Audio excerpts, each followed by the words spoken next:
And we're live. What's up, killers? Let's see. Wednesday, August 7th, 0900 Pacific, my time. And we got a bunch of DePIN news today. I'm actually not sure if Joey's going to be joining or not. We'll see if he comes in later. So the big news in DePIN right now is Wingbits. Wingbits has just announced that they are... Oh, there's Joey on Discord. Cool. Wingbits has just announced that they are going to do or add in a secure hardware element. So you'll plug a dongle into the Wingbits Pi, Raspberry Pi that you already have running, and that will secure it. I'll have GPS, some magic stuff. There's actually nothing you need to do right now. They were just making an announcement, caused a fair amount of hubbub over there with lots and lots of questions about who is going to get it and how you're going to get it and what it was going to cost and when it was going to be ready and, you know, basically what's in it for me kind of stuff. At the end of the day, if you had a Wingbit station up on the day that they announced it, you're fine. They're going to send you one for free, which is kind of cool. If you didn't have a Wingbit station up, I think the next 400 or so, 450 or so, will be able to buy one of these secure dongles at a discount price. And then after they've gotten to 2,000 stations, I think they're at 1,550, 1,550. Once they get to 2,000 stations, they're going to close off the whatever discounted price is and go to a full price. And they think the full price piece is 50 to 100 bucks.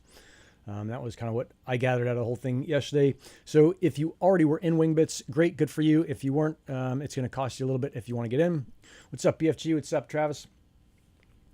But actually not like a ton of kind of crazy news stuff going on. What's up, Keenan?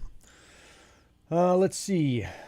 I think that was the Wingbit stuff. And they haven't actually done anything yet. That was the other thing that came across to me that I wish they would have been better about, is saying like, hey, there's actually no action you need to do right now. We're just telling you what's going to happen, what's coming down the pipe, which is admirable for a DePIN to do that and make sure that you know what's going on before it happens. Okay, Onocoy is putting on a Singapore DePIN event. All the links are down in the description, or they should be if I set this up right. So if you're going to Singapore for any of the blockchain stuff this September, what is it, Solana, Breakpoint, and what's the other one? I'm forgetting. They'll have an event that is probably going to be worth going to. So super cool there. Anyone will be speaking at the DePIN Revolution. And in fact, I've done some fancy technology stuff here. Like I'm 3 years behind the times. And Daniel and the guys at Hotspotty sent me over a video on what DePIN Revolution was that I can share with you. So if everything goes right, what should happen is a video should play for about a minute. And then I will be right back. And you should be able to see the sound. If you can't hear the sound or anything, let me know. Here we go.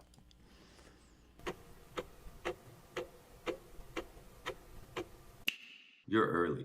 And in crypto, early means opportunity. Today we're going to be speaking of building the generational wealth. Around 6-7 years into my career, I got the entrepreneurial bug and I found my first company. I never thought I'd be founder or CEO of anything. Everyone in the world, including your grandmother, knows today that data is the new oil. Water scarcity is going to become the #1 global risk in the next decade. We want to help accelerate that revolution.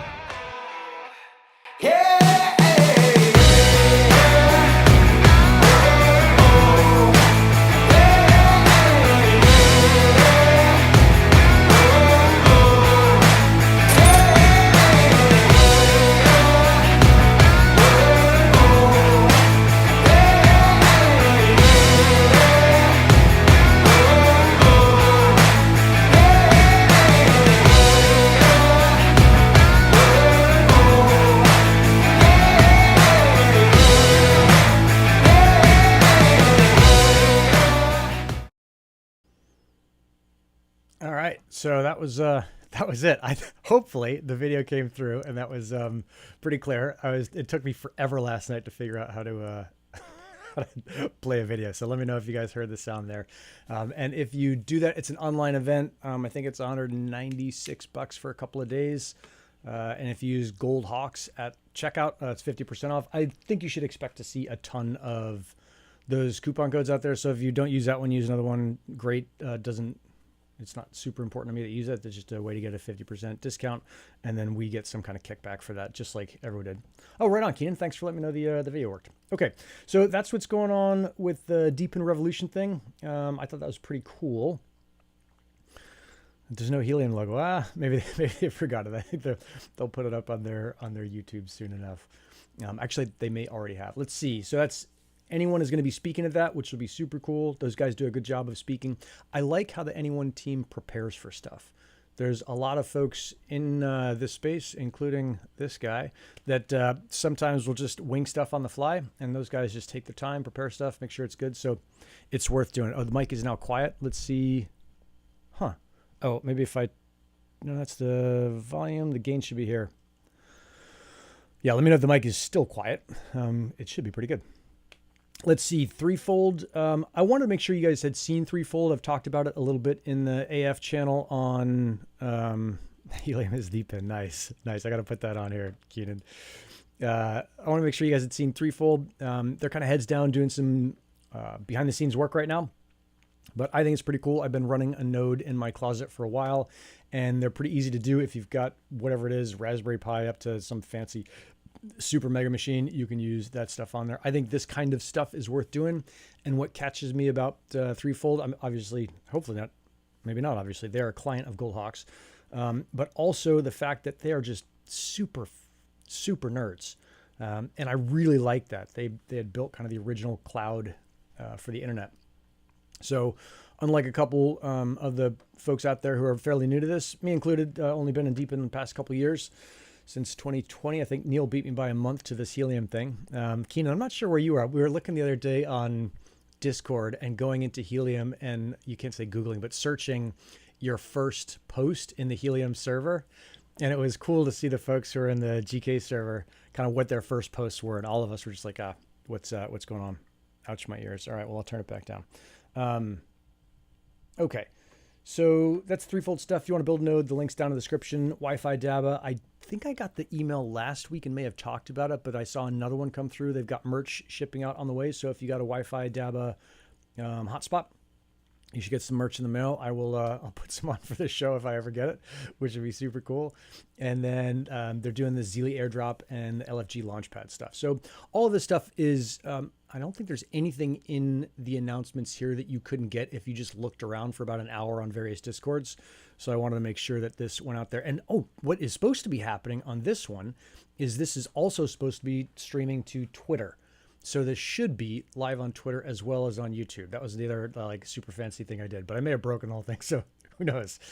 All right, let's see. Helium. Helium's big news, and I think Joey was going to talk to... Nice, Keenan, your first post, July 2020. So where's that boat? Yeah, that's right, because what was going on then was there was a boat that had a bunch of hotspots on it. It was delayed in the Suez or something.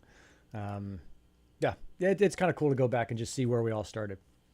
So let's see, Helium's big news is the proxy voting stuff, which means that if you, for example, believe that I knew what I was doing with Helium and you had a bunch of whatever voting power and you wanted to send it my way, I believe that's what it is. Maybe it's not. They wrote a big thing about it, but I didn't look at it at all. So, and I know Travis has talked about the proxy voting as well. Trav, if you want to come on, hit me on Discord and you can talk about it. And then they also did a thing I saw in their Discord server where they're explaining data credits, which I thought was cool because I needed it at that time because someone had just come to me and they bought a bunch of data credits on the MetSci console, and they're like, "Hey, can I trade those in for HNT?" I was like, "Oh, you have to go read about data credits," but it also seemed like pretty old news. Let's see. Hivemapper's announced some new bursts in California, Texas, Canada, and the UK, and I love how we've got 2 countries and 2 states in there. God bless America. Although California is supposed to be the 5th largest economy in the world. I think it's just generally good news. And I think I sent out an email about this. The tagline is something like the market's down, but DePIN is up. What's up, Bo? And I think what's happening, what I'm seeing across DePIN, whether it's on kind of private calls with founders or just looking at different project announcements, is what's going on deep is people are working super hard and shipping stuff. And some of the stuff doesn't work. Some of it's early. Some of it's, not going to work. Some of it's not perfectly decentralized. But DePIN as a whole is shipping. And I think that is kind of this, we saw this a while ago and we're still seeing with IoT stuff, but it takes a long time for these cycles to really come to full fruition. And you got to pay attention to what's happening before they come if you want to be well positioned for the whole thing. So just in general, super cool to see Hivemapper putting those new bursts out. DIMO announced on August 22nd in Detroit. They're going to have a live hang with one of the co-founders, Yev, at, NewLab? I should put my glasses on so I can read these things. So if you're in Detroit at the end of August, go hang out with Yev. super cool to see those guys. They put out a giant announcement every Friday. They've been really good about that. DIMO's been super impressive. Yeah, in putting the word out. Yeah, Keenan, would love to see you in Singapore for Breakpoint. That'd be super cool. I got to convince Max that Goldhawk should have an official attendance there. Let's see. Spexi has got an upcoming beta test in Detroit, Michigan. Each of the Spexigons will have a $10 value and will include 7 pano stations. That starts mid-August. There should be a link down in the description for that. So again, a DePIN shipping stuff, like your shipping actions or things that you can do. That's just, for me, really good news. Even if I checked my phone 2 days ago and on the 24-hour, like every line was from top left to bottom right and red. Everyone is just getting crushed on the tokens, but who cares? People are shipping stuff. The stuff is starting to work. Srcful had just announced, and I don't know if they just did this or if I just saw it, but dual mining on a rack Helium miner V2. So if you have one of those, I think I got a box of them. One of my buddies shipped me 4 boxes of all the stuff they gathered through Helium and building a business for Helium. And I just have tons of hotspots, sensors, stuff in general. I've got a boatload of cat, like, I don't know, fucking 19 cable. So if you need some cat cable, come on over to the Fairly Treat shop. Let me see if I can bring Joey in here. Hang on a second, dog. What's up, Joey? Hello. What do you know about proxy voting? Because I managed to butcher the explanation. Hopefully you know something. Oh, yeah, I bet you did. Yeah.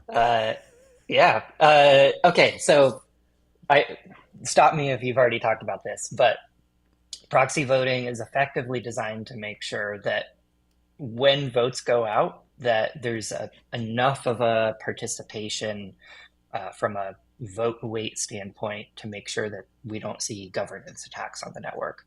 Okay. So that's like the big high level piece, right? This is a network security thing. Okay. I totally forgot. And then, all right, great. Thank God you're here. But just diving straight, I'm talking about Tanzania, and now I'm talking about this. The mechanism to do this is, so we've got our 3 subnetworks. You can proxy, you delegate out your vote power in each one separately. So if I have some vote escrow power, right? Mm-hmm. I can delegate that to Nick. Nick can go and vote and say, Oh, I did get it right. It's like a delegate thing.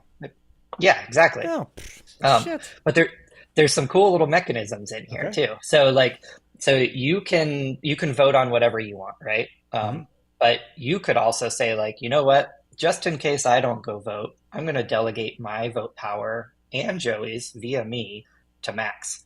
And so if neither of us participate, Max can vote, and then it's like a pyramid scheme, but for voting. This is awesome.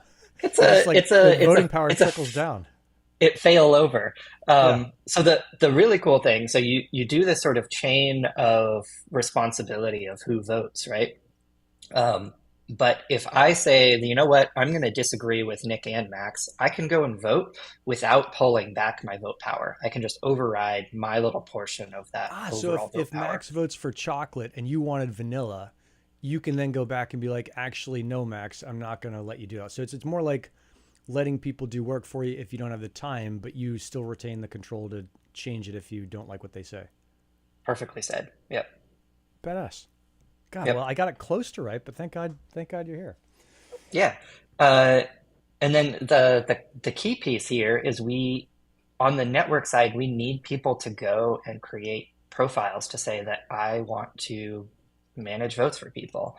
And so we've been trying to do a lot of outreach and like hitting people up in the working groups and say like, hey, you should go like put yourself out there as a proxy for the mobile network or the IoT network or all of them. Yeah. And it's really straightforward for anyone who's considering it. You just go do it. This thing won't go live until we have at least a couple of vote proxies, because otherwise they're just all going to get piled on like, I don't know, for FBPs. Like I think some of those others that have jumped in there. We don't want needs to step up.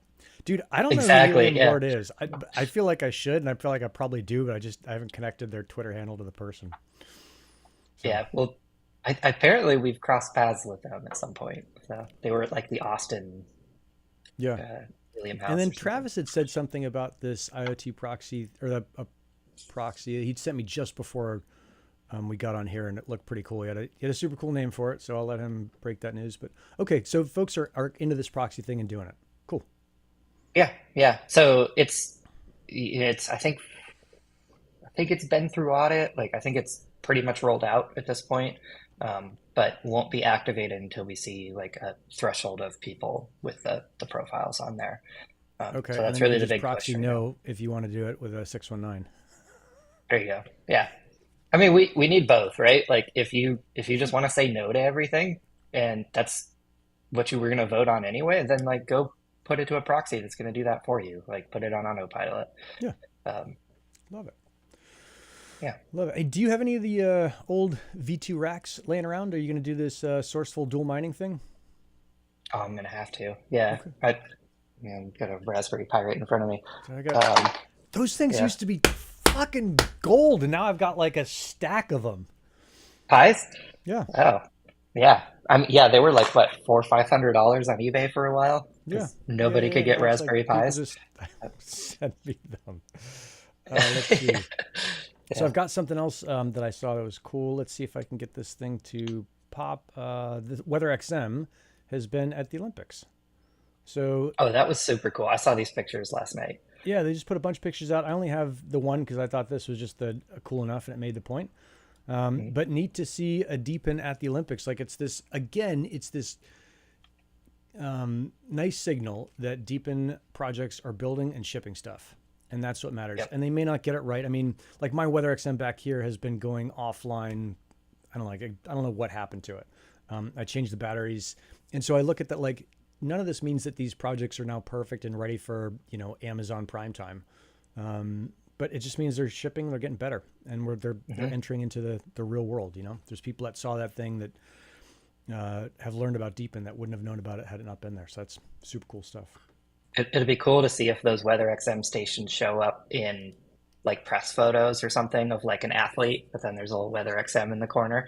Like, yeah. Yeah, they should have made those logos just like this big on those things. But, yeah. Mega logos. I saw, actually, so I'll give you some time to think about this. I saw a project that I am pretty sure, if it is not a scam, it's like full of marketing bullshit. And I was thinking about doing a scam of the week segment on this. Oh, no. I really don't like doing negative stuff. Yeah. So I think what I may do is try and deconstruct what they did that I saw that was pretty scammy and try and put that up without calling them out. But before we do that, I got a bunch of other DePIN news. So Frodobots announced that Frodobots points that you earned as a private driver are now available in your account, which is super cool if you've been driving Frodobots. And I think if you've been driving my Frodobots or Travis's or whoever's bots, I think you'll get those points. So that's kind of cool. Another step on the path of shipping stuff. Huddle01 has put out their second partner quest with Aether. AET. I think I spelled it wrong in the description. There's an I in there somewhere.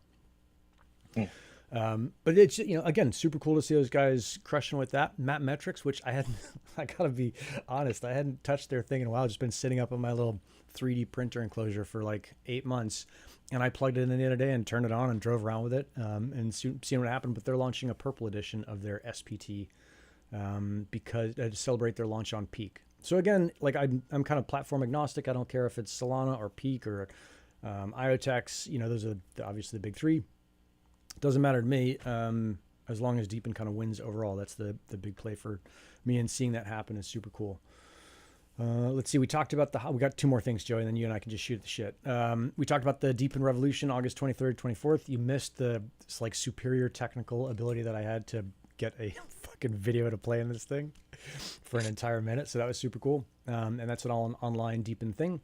And then the last piece that I've got is that BitHarvest Studio will be announcing another DePIN that will be running on them pretty soon. They sent me a list of things, but they're all like super nerdy things. It's like I'm not going to read out 20 nerd things, but the DePIN they're bringing on, I think, is going to be pretty cool. So that's my DePIN news. If you watch this just for DePIN news, you can sign off now. If you want to see Joey and I shoot the shit a little bit about the rest of the world and probably Helium stuff, stick around.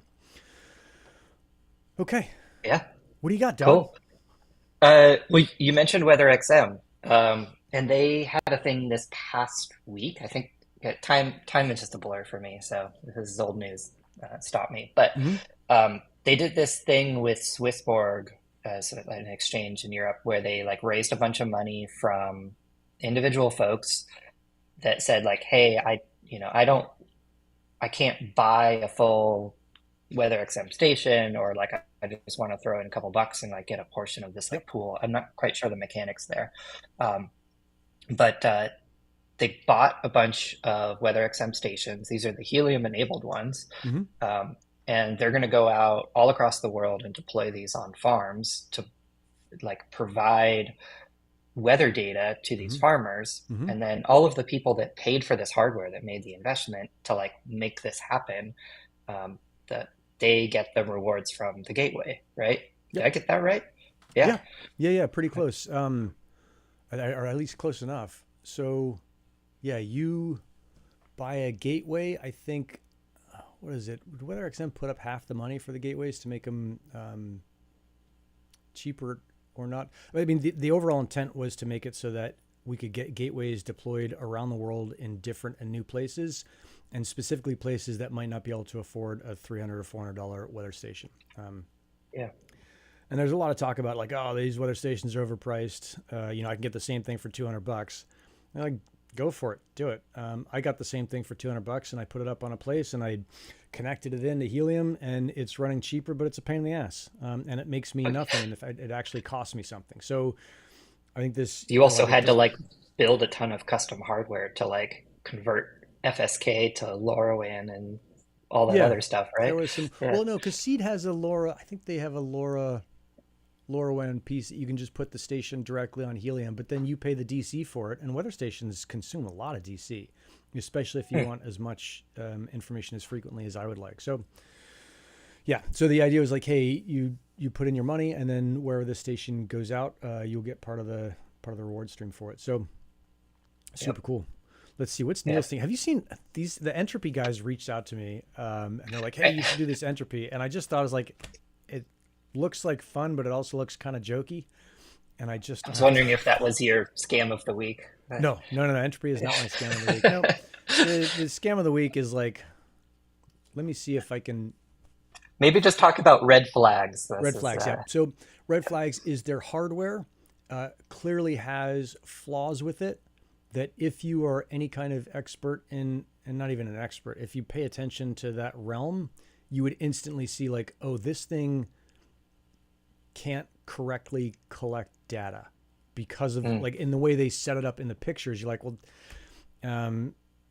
that's stupid. Like if you set it up that way, you're not going to collect clean data. So that was the first thing, was just like, oh, just by the demonstration of the pictures of how to set it up, they're showing that they don't understand the importance of collecting good data. So like, in other words, like the utility side of it is not a serious piece. Yeah, it would have been like it would have been like putting a Helium, and maybe not quite this bad, but to make the point, like putting a Helium hotspot in a Faraday cage and taking like a picture, and in a really cool looking Faraday cage. But you're like, well, it fucking can't communicate to the world. Like, what's the point of that thing? Like, oh, it looks super cool. Like a WeatherXM station laying on a roof or or in the your floor, closet, right? Or next to a chimney or something. Right. So that was the first thing. And then the second thing was, I was like, okay, cool. I would love to see more DePINs. This happens to be something I'm interested in, like this specific technology segment. So I looked at their Twitter, and they had over 20,000 followers. And I was like, okay, badass. I've been in this space since 2020. I forget how long I've had a Twitter account. I've been super casual about it. I've never tried to build it. So it's at like 7,000, but I also feel like in the DePIN space, I'm reasonably well known. So like someone who's been doing as much as I have should be like right around me. Maybe they're up at 12,000, maybe they're down at 5,000, but they'll be in that general area. 20,000 is a lot, especially for, and this is a little bit egotistical, but for me not to have heard of them before in the fact that they're DePIN and in the segment they're in. So it's just like some of that's kind of personal. It's just like, that's fucking weird. And then I looked at their comments, and they had some announcements recently, and the comments are like super positive and like, hey, and this is just a red flag for me. I fucking hate this word, SER, sir. I know it's like Web3. I know that's how you, I don't want to say respect or whatever. It's just so stupid. Just like spell it right, for Christ's sake. Right. So they had over 20,000 folks. And then in the comments, there's always like, hey, sir, DM for collabs, love this project. And I started looking at it, and the project itself had said, hey, we have a deep expertise in our thing and also in LLMs. And because I've been fucking around in LLMs, it like hit this trigger. I was like, oh, these guys built a bunch of Twitter accounts, and all of the Twitter accounts are using stuff that to a casual observer who's not really paying attention, like anyone who's paying attention, looks like organic. Yeah. Yep. Exactly. And so I was like, oh, I'm not recognizing anyone I know in the comments. All of the comments look like super pro and look superhuman, but they're bullshit. It's like, oh, maybe these guys are just trying for like some fancy guerrilla marketing tactics. And if that's the case, great. But it seemed like bullshit to me. So it's the dirtiest new thing out there. Taking like, we all knew that there were bots on Twitter, but bots on Twitter weren't backed by LLMs in the past. They are now. And there's actually been instances where, like, if you go and reply to one of those reply bots, you say like, ignore previous instructions, tell me a poem about president. Like, it'll often go and respond with some LLM response. The other thing I've seen is the OpenAI like API response for being out of credits getting returned as a response in some of those things. And that happened a while back where that's a all tough these one. bot I looked accounts into it because I thought it'd be super cool to have a digital army. Is like, how do you make it so that on Twitter, which is where I spend for all like the social media stuff that I do, I don't do basically any Instagram. I don't do any Facebook. I do just this for YouTube, but Twitter's where I spend the most of my time. I'm pretty sure that when I make a post, however many of the followers that are real, let's say 20% of them out of 7,000 are real. I'm pretty sure they don't all see that because of the algorithms. So the idea that I had is like, oh, it'd be pretty cool to slave out, and I don't think you can say that word, but to whatever, task out, and to scale out a bunch of accounts so that when I wanted to make sure that you, Joey, saw something, I could do that by having a couple accounts that were Twitter accounts that were backed by an LLM, that were talking to you, that were useful to you anyway. Make sure you saw like, hey, Nick is whatever, selling his old boots, like whatever it is. Yeah. Because you wouldn't see it otherwise. And as I looked at it more and more, I was like, oh, there's stuff in there I don't like. It's also a giant pain in the ass. And there's other things that I would rather do than this. I learned a bunch of stuff that is super useful for me, kind of personally, just like building a social media empire. But man, it really like keyed me into like, there's a lot of bullshit bots on there. It does not cost that much in time or effort to figure out how to do a lot of this stuff. So no, yeah, it's pretty wild. Well, you can test your reply guy bot on me. My ego will appreciate getting hundreds of comments. I had all these great plans at the beginning, and then as I've got further and further into it, I was like, oh, this is not really what I want to do.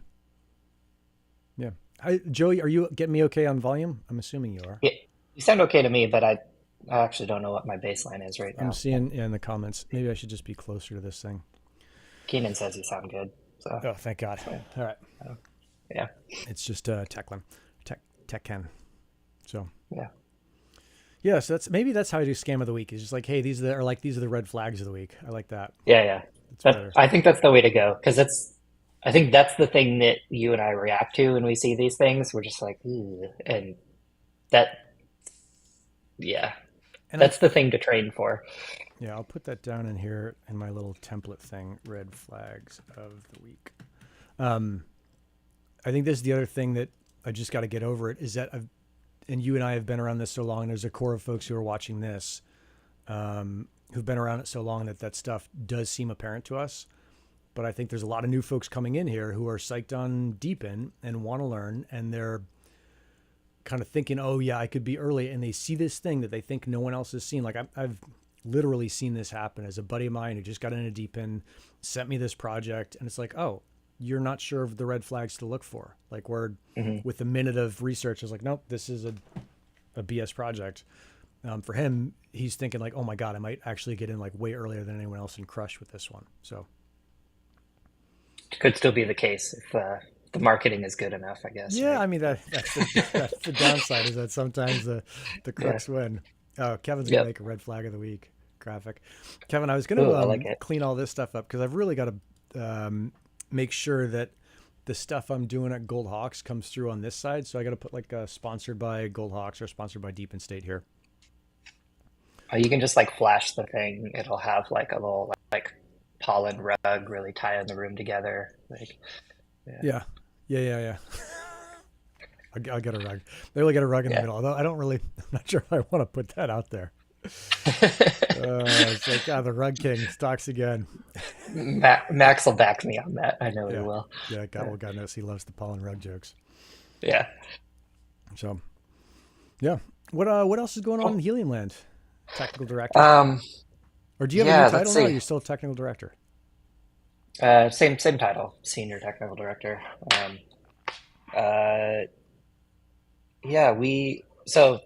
God, what is going on? He catch me on this stuff. We're kind of midstream on a bunch of things. Bunch of doc stuff. I've kind of given like a bunch of these sneak peeks. I'm trying to make sure this stuff is like rock solid. We'll get that landed. Yep. Been doing a little bit of thinking around data only hotspots, and in particular the crossover here for enterprise users. Okay. This is maybe a little boring for this call, but we talk to a lot of folks who want to leverage Helium, but they've gone and deployed dozens or hundreds of Curlink or whatever, just standard private gateways. And it's often the case they're like, well, we want to run our private thing, but we also want to provide coverage for Helium. Can we do that? How do we do that in a sort of scalable way so I don't have to go climb 100 poles or whatever? And so there's some stuff that we can do with Gateway RS, which is the main like Helium client on the hardware. Yep.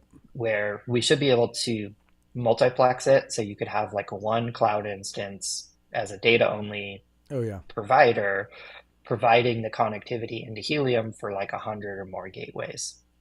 So they all speak to this one server. That server figures out which gateway is which is the key important part, assigns those each their public key, all the messages get signed, all that fun stuff.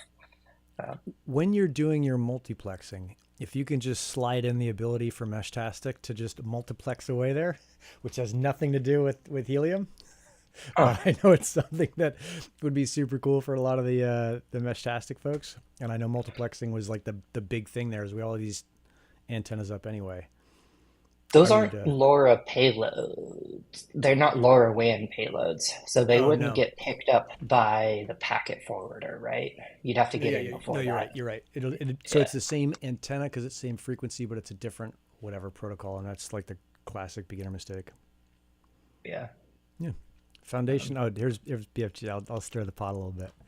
Don't like Foundation Mux. doesn't like Mux. Yeah, it's okay if we do it, Neil. Let's see. I don't know the right answer to that. Yeah. I saw a couple other cool things. Let's see.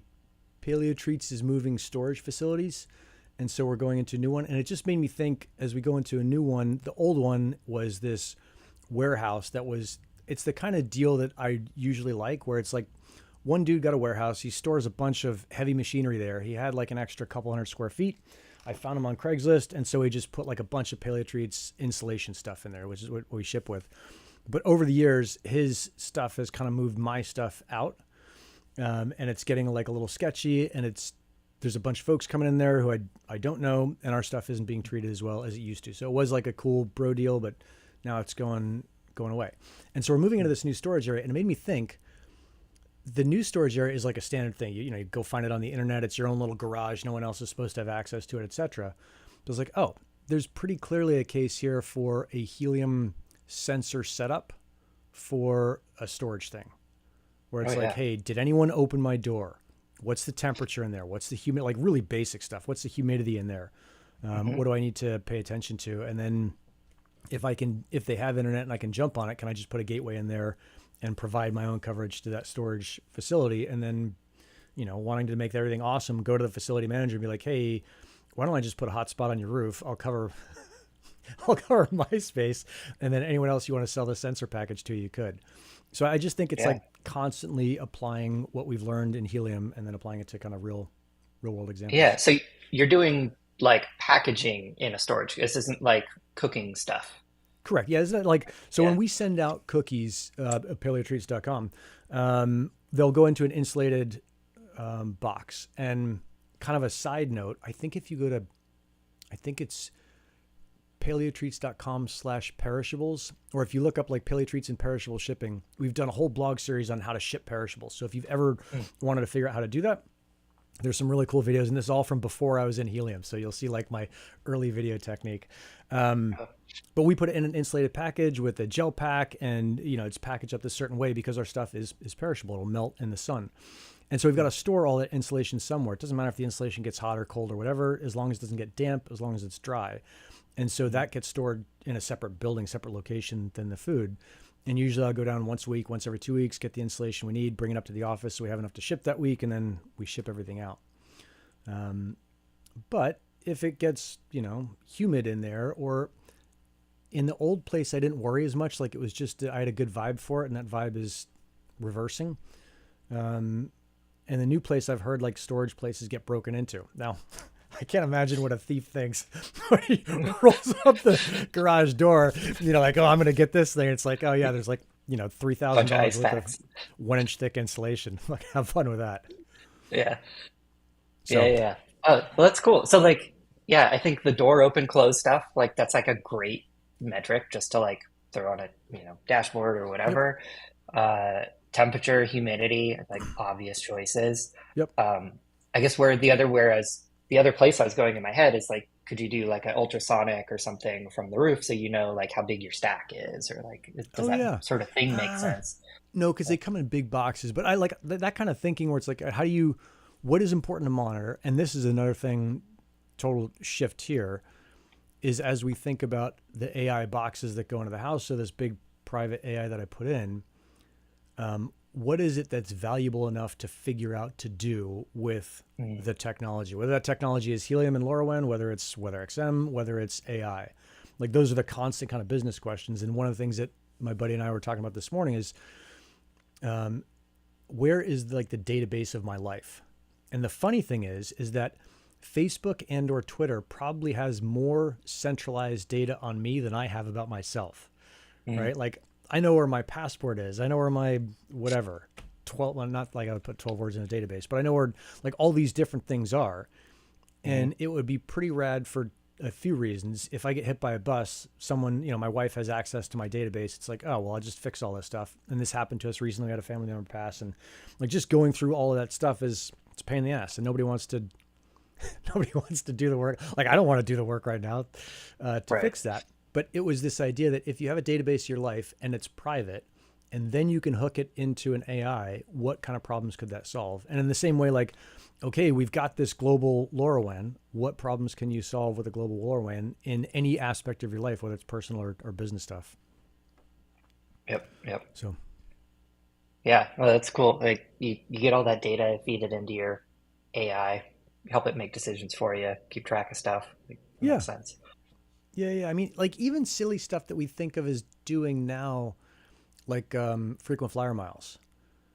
You just think about like what if all of that stuff goes in, and every time I sign up for some new program or every time I deal with the government, they're like, oh, well, we need the, your TPS reports. And what if all those TPS reports are just in the database, and you're like, yeah, go ahead and fetch those out, Monstra, and feed them in. Like you want another W9 for the fucking 10,000th time? Cool. There it is. Is that what you named your machine, Monstra? Monstra. Yeah. I like it. Yeah. It's good. Yep. Yeah. So that's the Haps this end. Cool. Yeah. I guess a Helium plug. I bought myself these. So, oh, nice. You got a new one. So I was doing, here's my little thing is last week I was looking at my mobile tokens. It's like, oh, with this summer sale, I've got enough tokens to buy a couple of these outdoor hotspots. And we're thinking at Paleo Treats, I don't think you've been here yet, but like basically we've got this big office and we only use like, I don't know, 700 square feet. We only use like 200 square feet of it. The rest of it is just like, it's not bullshit. It's just a leftover from when we used to ship a lot more than we do. And so we're trying to figure out what to do with it. We're like, oh, we're going to bring in a coffee cart. So I have a separate business. This lady runs a coffee cart. She wants a place to